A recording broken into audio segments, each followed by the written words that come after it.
శ్రీరామచంద్రాయ నమః. శ్రీ సీతారామాభ్యాం నమః. శ్రీమద్ వాల్మీకి రామాయణము యుద్ధకాండము 74వ సర్గము. జాంబవంతుని ఆదేశముపై మారుతి హిమవత్ పర్వతమునకు చేరి సంజీవిని పర్వతమును తీసుకొని వచ్చుట, ఆ దివ్యౌషధుల ప్రభావమున రామలక్ష్మణులకు స్వస్థత చేకూరుట. రామలక్ష్మణులు స్పృహలేని వారయ్యుండగా ఆ వానర సైన్యమంతయును మూర్ఛిల్లెను. అప్పుడు సుగ్రీవుడు, నలుడు, అంగదుడు, జాంబవంతుడు దిక్కుతోచకయుండిరి. అంతట బుద్ధిశాలులలో ప్రముఖుడైన విభీషణుడు సైన్యమంతయును దిగులుపడియుండుట చూచి సుగ్రీవుని తదితర వానర వీరులను ఆత్మీయ వచనములతో ఓదార్చుచూ ఇట్లు నుడివెను. మిత్రులారా, ఆర్యపుత్రులైన రామలక్ష్మణులు విషాదమునకు లోనై మూర్ఛిల్లియున్నందులకు భయపడకుడు. ఇది విచారపడదగిన సమయము కాదు. వారు బ్రహ్మదేవుని యొక్క వచనములను గౌరవించుచు ఇంద్రజిత్తు యొక్క అస్త్రము వలన బాధను అనుభవించుచున్నారు. అస్త్రములలో మేటి అయి తీవ్రమైన వేగముగల అమోఘమైన ఈ బ్రహ్మాస్త్రమును విరించి ఇంద్రజిత్తునకు స్వయముగా అనుగ్రహించెను. రాజకుమారులైన రామలక్ష్మణులు దానిని గౌరవింపదలచి ఇట్లు యుద్ధరంగమున పడియుండిరి కనుక ఇప్పుడు విచారింపదగదు. సూక్ష్మ బుద్ధిగలవాడు, వాయువు వలె వేగగమనుడు అయిన హనుమంతుడు విభీషణుని మాటలను వినిన పిమ్మట బ్రహ్మాస్త్రముపై గల గౌరవముతో క్షణకాలము పాటు మిన్నకుండెను. పిదప అతడు ఇట్లు వచించెను. బలశాలులైన ఈ వానరుల సమూహమునందు పెక్కుమంది నిహతులు కాగా ప్రాణములతో మిగిలియున్న వారిని ఓదార్చుదము. వీరులైన హనుమంతుడు, విభీషణుడు ఇద్దరునూ కాగడాలను చేబూని రణభూమియందు ఇటునటు కలయదిరుగసాగిరి. వారు సమరభూమియందంతటను పర్వత ప్రమాణ శరీరులైన వానర సైనికులును తళతళ మెరయుచున్న బాణములును పడియుండుటను గమనించిరి. కపుల యొక్క వాలములు, చేతులు, ఊరు భాగములు, కాళ్ళు, రేళ్ళు, శిరస్సులు చిన్న భిన్నములై పడియుండెను. వారి శరీరములు అన్నియును మిగుల గాయపడి నెత్తురోడుచుండెను. పితప సుగ్రీవుడు, అంగదుడు, నీలుడు, శరభుడు, గంధమాదనుడు, గవాక్షుడు, సుషేణుడు, వేగదర్శి, ఆహుకుడు, మైందుడు, నలుడు, జ్యోతిముఖుడు, ద్వివిధుడు, పనసుడు మొదలగు వారు రణభూమియందు హతప్రాయులై కొనయూపురితో ఉండగా ఆ ఇరువురును చూచిరి. బ్రహ్మదేవుని అనుగ్రహమునకు పాత్రుడైన ఇంద్రజిత్తుచే ప్రయోగింపబడిన బ్రహ్మాస్త్రముచే మిగుల బలపరాక్రమవంతులైన వానరులు 67 కోట్ల మంది ఆ సాయంకాలమున హతులైరి. బాణములచే దెబ్బతిని సముద్ర జలముల వలె విస్తారమై భీతిని గొలుపుచున్న వానర సైన్యమును చూచుచూ హనుమంతుడు, విభీషణుడు జాంబవంతుని వెదకసాగిరి. వయోవృద్ధుడు, బ్రహ్మదేవుని సుతుడు, వందల కొలది బాణములచే గాయపడినవాడు, వీరుడు అయిన జాంబవంతుడు శాంతించిన అనగా జ్వాలలు తగ్గిన అగ్నివలే ఒప్పుచుండగా జూచి వారు ఆయనను సమీపించిరి. పిమ్మట విభీషణుడు, ఆర్యా, తీక్షణములైన బాణప్రహారములకు గురి అయితివి. నీ ప్రాణములకు ముప్పు వాటిల్లలేదు కదా అని జాంబవంతునితో పలికెను. భల్లూక శ్రేష్ఠుడైన జాంబవంతుడు విభీషణుని పలుకులను వినిన పిమ్మట ఎట్టకేలకు గొంతు పెగల్చుకొని ఇట్లు వచించెను. మహావీర, రాక్షస శ్రేష్ఠ, పదునైన బాణములు తాకుటచే మిగుల గాయపడి నిన్ను చూడజాలకున్నాను. కాని కంఠస్వరమును బట్టి నిన్ను గుర్తింపగలుగుచున్నాను. విభీషణ, వాయుదేవుని ప్రభావము వలన అంజనాదేవి యందు కలిగిన పుణ్యాత్ముడు, వానరోత్తముడు అయిన హనుమంతుడు క్షేమముగా ఉన్నాడా? జాంబవంతుని వచనములను వినిన పిమ్మట విభీషణుడు ఆయనతో ఇట్లు నుడివెను. ఆర్యా, పూజ్యులైన రామలక్ష్మణుల క్షేమ సమాచారములను ప్రస్తావింపక మారుతిని గూర్చి అడుగుచున్నావేమి? వాయుసుతుని యందు ఆసక్తుడవైనట్లుగా వానరరాజు అయిన సుగ్రీవుని యందును అంగదుని ఎడలను రామలక్ష్మణులపైనను శ్రద్ధ కనపరచవేమి? విభీషణుని మాటలను విని జాంబవంతుడు ఇట్లనెను. రాక్షసోత్తమా, మారుతిని గూర్చి అడుగుటకు గల కారణమును తెలిపెదను వినుము. హనుమంతుడు జీవించియున్నచో వానర సైన్యము హతమైనను బ్రతికియున్నట్లే. ఆ మారుతి ప్రాణములను విడిచినచో మనమందరము బ్రతికియున్నను చచ్చిన వారితో సమానమే. పూజ్యుడా, వాయుదేవుని అంతటి బలశాలి, అగ్నిదేవుని వంటి తేజస్వి, మహావీరుడు అయిన ఆంజనేయుడు ప్రాణములను ధరించి ఉన్నంత వరకును మనలో జీవితముపై ఆశ మెదలుచునేయుండును. పిదప వాయుసుతుడైన హనుమంతుడు వృద్ధుడైన జాంబవంతుని కడకు చేరి వినమ్రుడై ఆయన పాదములకు యథావిధిగా అనగా వాయుసుతుడైన ఆంజనేయుడు నమస్కరించుచున్నాడు అని ప్రవర చెప్పికొనుచు ప్రణమిల్లెను. భల్లూక ప్రముఖుడైన జాంబవంతుడు ఇంద్రియముల పటుత్వము సన్నగిల్లియున్నను హనుమంతుని వచనములు వినబడినంతనే తాను పునర్జన్మనెత్తినట్లుగా తలంచెను. పిమ్మట మహాతేజస్వియగు జాంబవంతుడు హనుమంతునితో ఇట్లు నుడివెను. కపివరా, వానరులను కాపాడుటకు నీవే సమర్థుడవు. నీయంతటి మహాపరాక్రమశాలి మరి ఒకడు లేడు. ఈ వానరకోటికి నీవు ఆప్తమిత్రుడవు కనుక ముందునకు వచ్చి కటిబద్ధుడవు కమ్ము. నీవు పరాక్రమించుటకు ఇదియే సరి అయిన సమయము. నీ వంటి వాడు మరి ఒకడు కనపడడు. వీరులైన భల్లూక వానరయోధులకు సంతోషమును గూర్పుము. వ్యధకులోనైన ఈ రామలక్ష్మణులకు గ్రుచ్చుకొనియున్న బాణములను తొలగింపుము. మారుతి, నీవు వెంటనే సముద్రము మీదిగా అంతరిక్ష మార్గమున సుదూరము పయనించి పర్వతరాజమైన హిమాలయమునకు చేరుట ఎంతే నీ అవసరము. శత్రు సంహారక, ఆ చోట నీకు స్వర్ణమయమై అత్యున్నతమైన వృషభగిరి అను ఒక మహాపర్వతము కైలాస శిఖరము కనబడును. మహావీర, వృషభగిరికిని కైలాస శిఖరమునకును మధ్య సాటిలేని తేజస్సుతో చక్కగా వెలుగొందుచుండెడి ఓషధి పర్వతము కనిపించును. అది వివిధములగు ఓషధులకు నిధానము. వానరోత్తమా, ఆ శిఖరముపై దివ్యములైన 4 ఓషధులు నీకు గోచరములగును. అవి తమ దివ్య కాంతులతో దశ దిశలను ప్రకాశింపజేయుచుండును. మృత సంజీవిని, విశల్యకరణి, సంధానకరణి, సావర్ణ్యకరణి అను పేర్లతో ఒప్పెడి ఈ 4 మహౌషధులను తీసుకొని శీఘ్రముగా మరలిరమ్ము.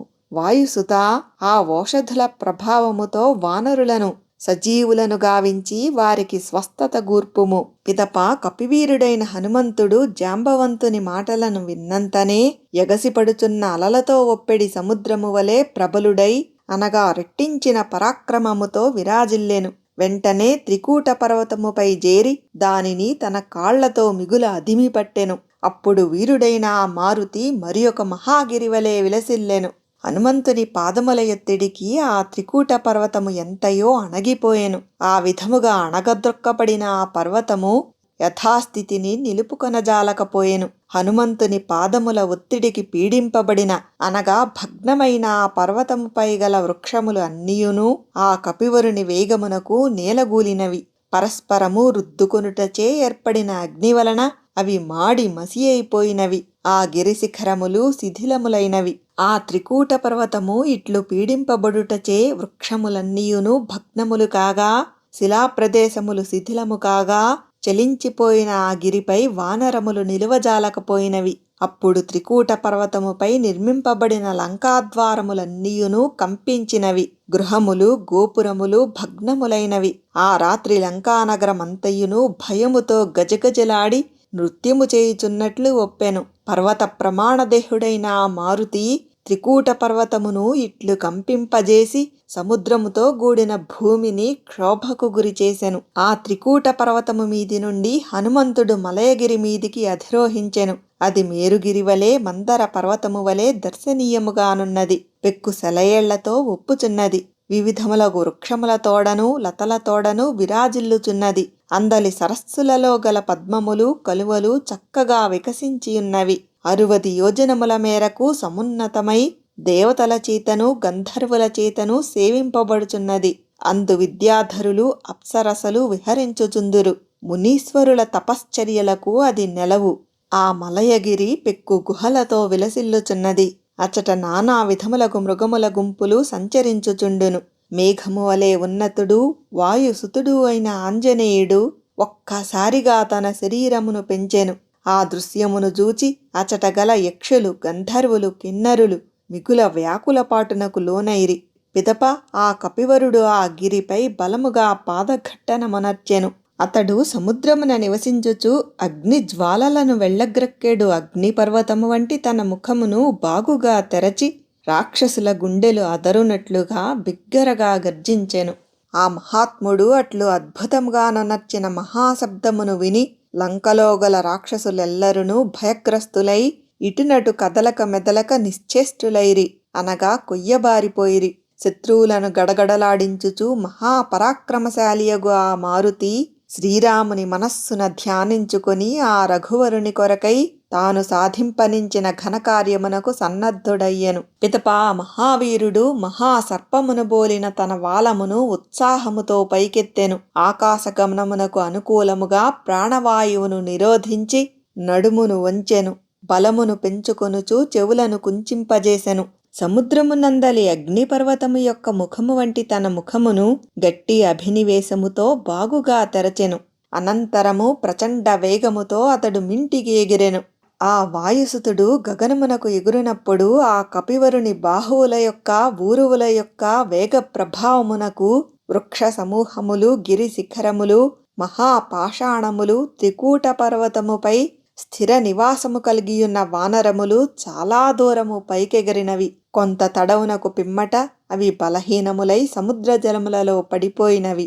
గరుత్మంతుని వలె వేగగమనుడైన ఆ వాయుసుతుడు పాము పడగల వంటి తన 2 భుజములను చాచి దిక్కులను లాగుచున్నట్లుగా విలసిల్లుచు పర్వతములలో శ్రేష్టము గిరిరాజము అయిన మేరు పర్వత దిశగా అనగా ఉత్తరాభిముఖుడై బయలుదేరెను. అతడు సముద్రమును వీక్షించుచు శ్రీ మహావిష్ణువు యొక్క చేతి నుండి బయల్వెడలిన సుదర్శన చక్రము వలె మిక్కిలి శీఘ్రముగా వెళ్ళుచుండెను. అప్పుడు సముద్ర తరంగములు అన్నియును క్రిందు మీదైనవి. ఆ జలములలో నివసించడి ప్రాణులన్నీయును మిగుల వేగముగా గిరగిర తిరుగసాగినవి.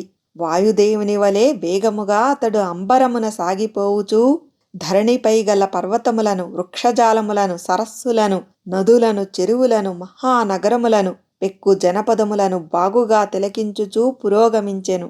వాయుదేవుని వలె మిగుల పరాక్రమశాలి అయిన మహావీరుడగు హనుమంతుడు ఆకాశ మార్గమును అనుసరించి ఏమాత్రమూ అలసట చెందక త్వరత్వరగా ముందునకు సాగుచుండెను. కపివరుడైన ఆ మారుతి వాయుదేవుని వలె మిగుల శీఘ్రముగా పయనించుచున్నప్పటి ఆయన వేగధ్వనులు దశ దిశలయందు ప్రతిధ్వనించుచుండెను. కపివరుడైన హనుమంతుడు జాంబవంతుని మాటలను మనస్సునందు ఉంచుకొని వెంటనే వాయు వేగముతో పురోగమించి హిమవత్ పర్వతమును గాంచెను. ఆ హిమవద్గిరి వివిధములగు జలపాతములతోడను నానా విధములగు గుహలతోడను సెలయేళ్లతోడను విలసిల్లుచుండెను. దానిపై గల శిఖరములు తెల్లని మేఘముల వలె ఒప్పారుచూ దర్శనీయములై ఉండెను. అచట పలు వృక్షములు కనువిందుగావించుచుండెను. మారుతి అట్టి హిమవత్పర్వతమునకు చేరెను. అతడు మహోన్నతములైన శిఖరములు గల ఆ పర్వత రాజమునకు చేరిన పిమ్మట అచట దేవతలకు, ఋషులకు నిలయములైన పవిత్రములగు పెద్ద పెద్ద ఆశ్రమములను గాంచెను.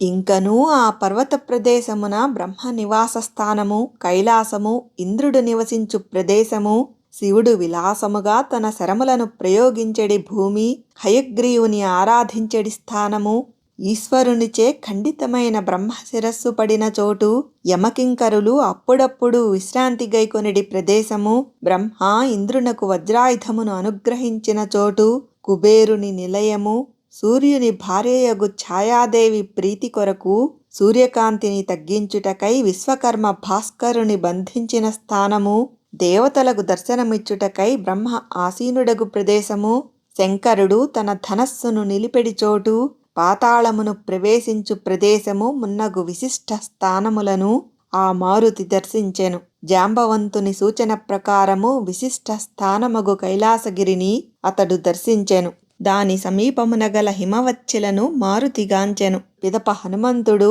వృషభ పర్వతమునకును కాంచనాద్రికిని మధ్య విరాజిల్లుచున్న సర్వౌషధి మహాపర్వతమును దర్శించెను. ఆ గిరి వివిధములకు మహౌషధులతో దేదీప్యమానముగా వెలుగొందుచుండెను. అగ్నికాంతుల వలె మిరిమిట్లు గొలుపుచూ ప్రకాశించుచున్న ఓషధి మహాపర్వతమును గాంచి ఆ వాయుసుతుడు మిగుల ఆశ్చర్యపడెను. పిమ్మట అతడు ఆ ఓషధీగిరికి ప్రదక్షిణమనర్చి తనకు అవసరమగు ఓషధుల కొరకై అన్వేషింపసాగెను. వానరోత్తముడైన ఆ మారుతి వేల కొలది యోజనముల దూరము పయనించియు అలసట చెందక దివ్యౌషధులకు నిలయమైన ఆ కొండపై అంతటను సంచరించుచుండెను. అంతటా ఆ మహాపర్వతముపై గల దివ్యౌషధులన్నీయును తమను తీసుకొని పోవుటకై ఎవరో వచ్చినారని గ్రహించి అదృశ్యమాయెను. అప్పుడు మహాత్ముడైన ఆ హనుమంతుడు మహౌషధులు ఎక్కడనూ కనిపింపకపోవుటచే కోపముతో గట్టిగా గర్జించెను. పిదపాతడు సహనమును కోల్పోయి అగ్నివలే తీవ్రమైన చూపులతో కన్నులెర్రజేసి ఆ పర్వతమును ఉద్దేశించి ఇట్లు నుడివెను. పర్వతోత్తమ, శ్రీరాముని ఎడ ఆదరమును చూపుటలేదేమి? ఇదియే నీ దృఢ నిశ్చయమైనచో నిన్ను శిథిలమనర్పగల నా బాహుబలమును ఇప్పుడే రుచి చూడగలవు. ఇట్లు పలికిన పిమ్మట వృక్షములతో, మదపుటేనుగులతో, బంగారముతో, వేల కొలది గైరికాధి ధాతువులతో విలసిల్లుచున్న ఆ పర్వత శిఖరమును పట్టుకొని ఆ మారుతి బలము కొలది ఆ గిరిని పెకలించి వైచెను. అప్పుడు ఆ గిరి శృంగములన్నీయూ నుగ్గు నుగ్గైపోయినవి. దాని చుట్టూ గల సానువులన్నీయూ మాడి మసి అయిపోయినవి. ఆ వానరోత్తముడు ఆ గిరి శిఖరమును చేబూని ఆకాశమునకు ఎగిరెను. అప్పుడు సురాసురులతో గూడిన లోకములన్నీయును గడగడలాడినవి. గగనమున సంచరించుచుండెడి యక్షులు, సిద్ధులు మున్నగు దివ్యజాతుల వారు కొనియాడుచుండగా గరుడునివలే మహావేగ సంపన్నుడై ఆ మారుతి శీఘ్రముగా అచటి నుండి బయలుదేరెను. సూర్య తేజస్సుతో విలసిల్లుచున్న ఆ గిరి శిఖరముతో గూడి ఆంజనేయుడు అంతరిక్షమున ప్రవేశించెను. అప్పుడు సూర్యతేజోమూర్తి అయిన ఆ మహాత్ముడు ప్రభాకరుని సమీపమున మరియొక మార్తాండుని వలె తేజరిల్లెను. మహాగిరి ప్రమాణదేహుడైన ఆ వాయుసూనుడు దివ్య ఔషధగిరిని చేబూనియున్నవాడై 1000 అంచులు గలిగి అగ్నికాంతులను విరజిమ్ముచున్న చక్రమును దాల్చిన మహావిష్ణువు వలె విరాజిల్లెను. ఓషధీ పర్వముతో వచ్చుచున్న వాయుకుమారుని జూచి వానరులెల్లరునూ బిగ్గరగా జయధ్వనులను గావించిరి. హనుమంతుడు కూడా వారిని గాంచి సంతోషముతో పొంగిపోవుచూ సింహనాదమనర్చెను. వారి కోలాహల ధ్వనులు చెవికి సోకినంతనే లంకలోని రాక్షసులెల్లరునూ భయముతో గగ్గోలు పెట్టిరి. పిమ్మట మహాత్ముడు త్రికూట పర్వతమున గల వానర సైనికుల మధ్య దిగెను. అనంతరము అతడు వానర ప్రముఖులకు ప్రణమిల్లి సంతోషముతో విభీషణుని అక్కున చేర్చుకొనెను. మహారాజకుమారులైన రామలక్ష్మణులకు ఆ మహౌషధుల వాసన తగిలినంతనే వారి గాయములు మటుమాయము కాగా ఎప్పటివలే తేజోమూర్తులై విలసిల్లిరి. పిమ్మట వానర వీరులు కూడా స్వస్థత చేకూరి లేచి కూర్చుండిరి. యుద్ధమున గతాసువులై పడియున్న వానర యోధులెల్లరూ ఆ మహౌషధుల ప్రభావమున పునర్జీవితులై గాయములు తొలగి ఆరోగ్యవంతులైరి. వారందరూ ప్రభాతవేళ నిద్ర నుండి లేచిన వారి వలె తేజరిల్లిరి. వానర రాక్షస వీరుల మధ్య లంకలో యుద్ధము ప్రారంభమైనప్పటి నుండి నేటి వరకు వీరుల ధాటికి మృతులైన రాక్షసులను, హతులగుచున్న నిశాచరులను అందరినీ రావణానుచరులు ఆయన గౌరవమును నిలుపుటకై ఆయన ఆజ్ఞ మేరకు సముద్రమున పడవేసిరి. సాటిలేని మహావీరుడైన ఆ మారుతి ఆ ఓషధీ శైలమును శీఘ్రముగా హిమవత్పర్వతము మీదికి చేర్చి మరుక్షణమే శ్రీరాముని యొద్దకు వచ్చెను. వాల్మీకి మహర్షి విరచితమై ఆదికావ్యమైన శ్రీమద్ రామాయణమునందలి యుద్ధకాండమునందు ఇది 74వ సర్గము.